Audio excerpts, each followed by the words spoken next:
Well, the U.S. is getting increasingly closer to reaching the day it will no longer be able to pay its bills, yet there still is no deal down in Washington, D.C. Well, joining us now to talk about this is Bobby Kogan. He's a senior director of federal budget policy at the Center for American Progress. Bobby, let's try this once again. So where things stand right now coming out of D.C., how confident are you that we're going to see a deal come this weekend?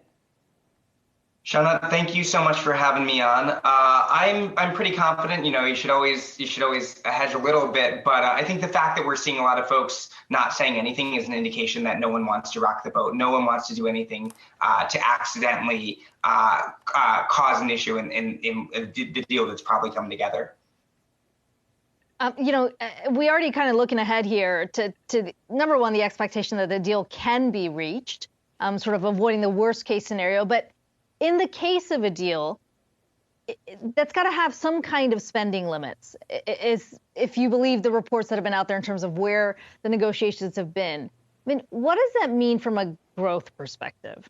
How are you looking at that? Thanks, Akiko. Yeah, I mean, obviously, GDP, government spending is a component of GDP, and so if you're freezing that aspect of government growth, then that will taper back some of the, if you're freezing government spending, that's going to taper back some growth. We'll have to see, kind of what happens. Some of the reporting that came out last night indicates that, it might be more tepid than obviously Speaker McCarthy had originally called for, and we'll have to see what comes out of it. But yeah, I mean, obviously, if you're pulling back government spending, then that slows down our growth. Bobby, in terms of what the reports are indicating, we could potentially see a cap on federal spending for 2 years. Also, some of the budget that was allocated towards the IRS, some of that reduced. Do you think that that is something that enough Democrats would support?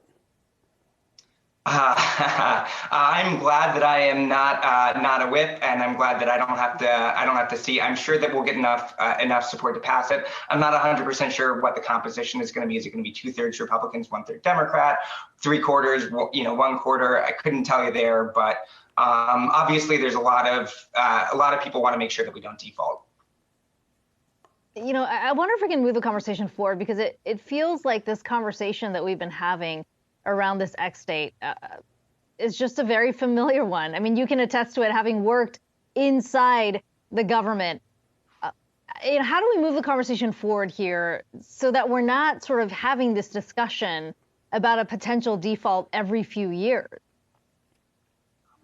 I guess what I would say is that the only real historical analog here is 2011. No one was really worried about default under President Trump or under President Bush or under President Clinton or under President H.W. Bush or President Reagan. The debt limit is habitually raised with no preconditions. It was raised suspended 3 times under President Trump. Speaker McCarthy voted for all 3, huge bipartisan things, 7 times under President Bush, again, all bipartisan. The issue seems to be when there's a Democratic president. We almost defaulted in 2011, and there were major preconditions imposed by House Republicans, and we're seeing a repeat of that.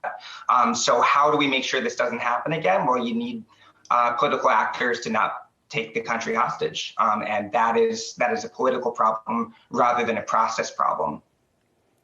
Bobby Kogan from the Center for American Progress, thanks so much for joining us today.